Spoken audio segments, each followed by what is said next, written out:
So hi, Sharon. Welcome to my podcast, the Sustainability Snapshot. I'm aiming to bring forth women and non-binary leaders in the clean energy and sustainability space. And I feel very grateful to be able to talk to you today. I understand that you're based in Cape Town, so very different time zones. So thanks for accommodating my time. And we would love to jump in. So I would love to understand what your background is and what is it that you really do. Good afternoon, Isha. And I just want to say, starting off, thank you for this invitation to the interview. You have created an excellent opportunity to promote sustainability. And if anybody wants to know more, they can contact us on LinkedIn. I started my professional career with a master's degree in urban and regional development and economics. Over time, I added to that project management and strategic planning. And as a result of my profession and work, I have always been aware of the balance we need to achieve that crucial nexus between the environment and our development needs. So I became more interested specifically in the carbon footprint. So I learned to use carbon-related engineering software for pumps, compressed air, steam, fans, motors, wastewater boilers and such. And I worked to obtain qualifications in energy management and the ISO 50001. All of that enables me to understand the origins of the carbon footprint and also what we can do to reduce it. That is so interesting. Yeah, like I feel like the more people I talk to in the sustainability space, it just makes me realize how wide, expansive it is and how many different professions it encompasses. Because to me, like I come from a clean energy solar background. So like I have a limited view of like what clean energy looks like is I feel like a more concrete idea, if you will, versus sustainability feels more vague. So I feel like I'm learning with every conversation and interview too. So thank you for introducing me to this. I'm just curious, what kind of software do you use when you design your carbon footprint planning? There are actually a number of pieces of software, and every application has its own software. Chillers and refrigeration have their own software. Solar PV, its own software. So it's a long list actually. And to deal with the carbon footprint, there's another piece of software. So, and this is a fascinating field. It is so wide. There are so many applications. I'm on a learning journey too, because new technology is being developed, and I can only learn from others who go before me in that specific technology. That's so interesting. Yeah, as I asked that question, I'm like, obviously there must be so many. And I'm also curious, since like I'm learning so much, and for somebody who's not really in this field and trying to venture into it. So how do you feel like people react to you when you tell them this, like in the first go versus what your day-to-day work really is? Yeah, that is a very interesting question. What do people think we do versus the reality of what we do? Carbon footprint measuring requires engineering data analysis and interpretation of the statistics, so we can use the results in improving our manufacturing and commercial operations. So it is really more than just financial accounting. And this applies to, you come from the solar PV background, this applies very much also to the solar PV background.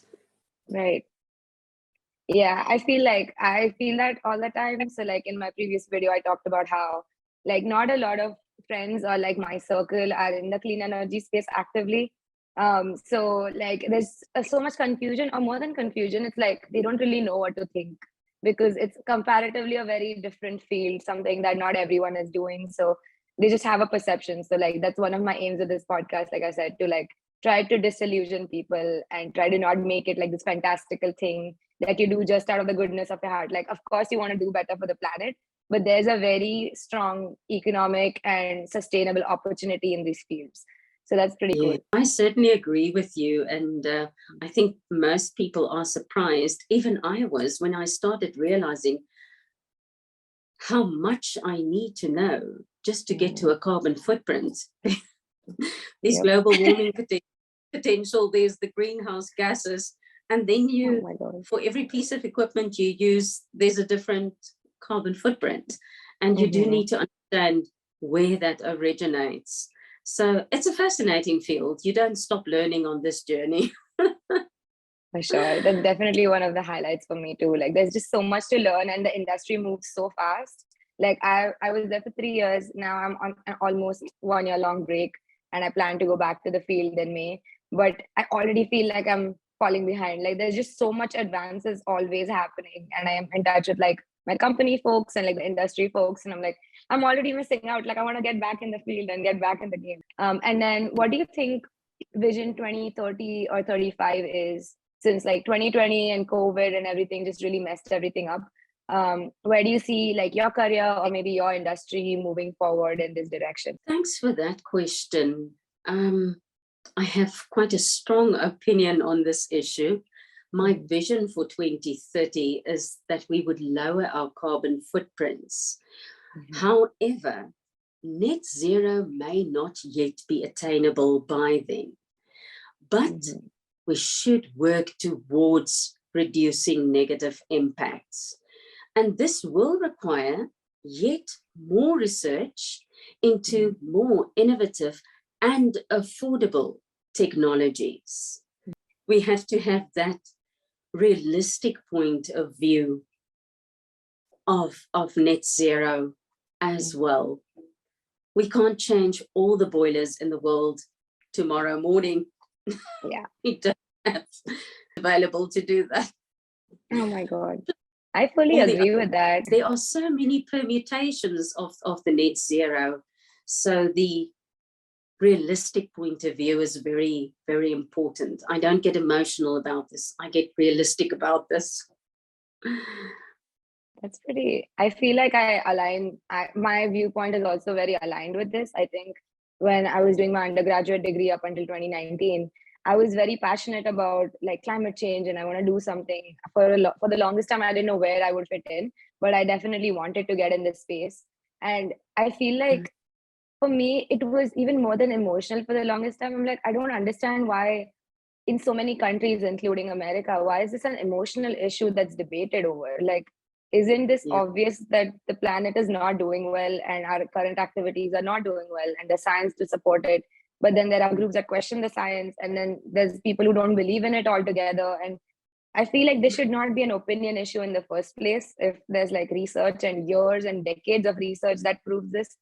And also, I feel like somewhere I still feel like, why don't more people join this? Like, we clearly need to survive longer. And then when I started working, I realized like there's a whole economic game attached to it. And a large part of why it's not adopted at the rate that it is because it's expensive. And it doesn't make financial sense. Like at the end of the day, the company also has to survive if you want to do these kinds of projects. So I feel like solar industry in particular, I feel like is accelerating pretty fast and it's becoming feasible, especially in the US right now. But for wide adoption, like you said, it's important to keep the realistic view in mind with 2030, maybe 2050, maybe even past that. But I feel like it's important to not lose sight of the reality, but at the same time, not slow down efforts because you feel like it's not going to happen in the next 5 years. I feel like people are just extreme. Like either they want to see results right away or then they don't see any point in doing anything. And it's important to strike a balance. Okay. I think that's a very good point that you made now, that we should keep our focus on improving, but we can't lose sight of the reality. The reality is water shortages in Australia, in the USA, in Africa. So we have to keep our eyes on that ball as well, but keep improving. Keep at it. So anything you would like to plug or anything interesting that you've read or like you would like my audience to know, and they can definitely interact with you. I'll add all your like LinkedIn and connection links in the description, but like anything you would want to tell us? I want to talk about the current buzzword on the block, ESG. You made that statement just now about people going to extremes. What I'd like to say to the corporates and manufacturers, ESG, you have been doing it for years via socio-economic commitments of the company and corporate social responsibility projects.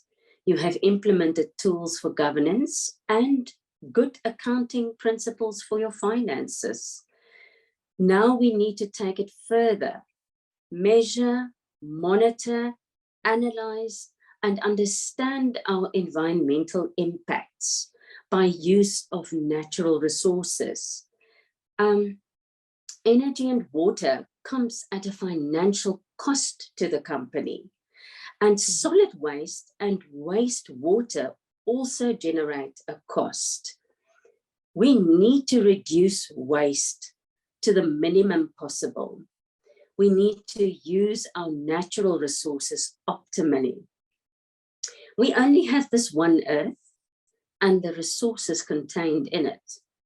So let's use it wisely and leave a livable space to the generations that are still to be born.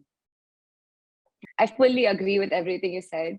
And it was really interesting for me that you brought it up, because I think as a buzzword, I didn't really know about it till like maybe earlier last semester. So I had a class at Duke University where I'm studying right now.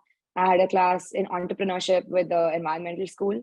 And our team project was with this larger company. They were trying to do market research into, they're a pretty big, like they're one of the premier leaders in the ESG space corporate wise. And they're trying to explore if like this is something the educational sector also wants. So like universities are clearly gravitating towards this issue and trying to create their ESG reports, but there doesn't seem to be like initial assumption of theirs, which was true, was there's no uniformity in the way these universities are bringing out these commitments and how they're tracking their goals, reporting, all of that. So my team's work was largely figuring out if it's a venture opportunity for them to explore this educational sector and universities in the US, especially like a startup act, like maybe in other countries later. But so we interviewed about 20 universities, figured out basically all of them have 20 different plans. And like you said, like I feel like they're stronger financially and socially since that's something they've been doing for a while, but they don't really know how to measure their environmental emissions or like how are they coming to net zero. They are trying their best. Like it's not really their fault since there's not like a standard framework for these things yet for them, as far as we could see. But it was really interesting to see how they don't really communicate with each other. Or even we spoke to different officials in certain universities and there's no connect. Everyone's doing their own thing or like trying to figure it out on their own. And like we mentioned, like if people don't work together, this goal is going to keep getting further and further away from us. So we found like a way to, we concluded with, we definitely see a venture opportunity here, but there needs to be a better way to convince the universities that a standardization is even required. Because they're pretty happy doing what they're doing and they're getting the goals that they need to do. But if there is no standard reporting, are we really going towards the same goal in general? Like there needs to be structure for this. Yeah. So, yeah. I couldn't agree with you more. I have seen so many pieces of software that each measures their own factors that they want to measure. And exactly. I'm starting to see, and since COVID started in 2020 with the lockdowns, I'm starting to slowly see a kind of crystallization where it appears that a lot of the international companies are agreeing that these and these and these standards are good standards to use. So let's focus on them and expand them and develop software around that. And I'm so grateful because I agree with you. If everybody uses a different standard to measure by, how do we compare apples with pears and bananas and oranges? Exactly. we need agreed standards. Yeah. And I feel like at this point, when companies and institutions do it on their own, I'm not saying everyone's being sly, but it's so easy to like measure something at a lower priority versus higher priority and make yourself look better than it is. It's so easy. We see that happening all the time. with like Yeah. companies trying to convince us that they are eco-friendly and recycling, and then there's like all these Reuters reports of like, no, they don't do any of the things they talk about. So like I'm sure like these things happen right now, since that's why standardization is also required. But Yeah. thank you so much for your time, Sharon, and I really enjoyed talking to you and connecting with you. This is the first time we spoke, and I hope we stay in touch. And for everybody out there, definitely follow Sharon on LinkedIn, and I'll add anything else that she provides me with for communication. And thank you so much for watching this episode. Thanks, Isha. It was wonderful to meet you, and great conversation. Really. Thank you, likewise.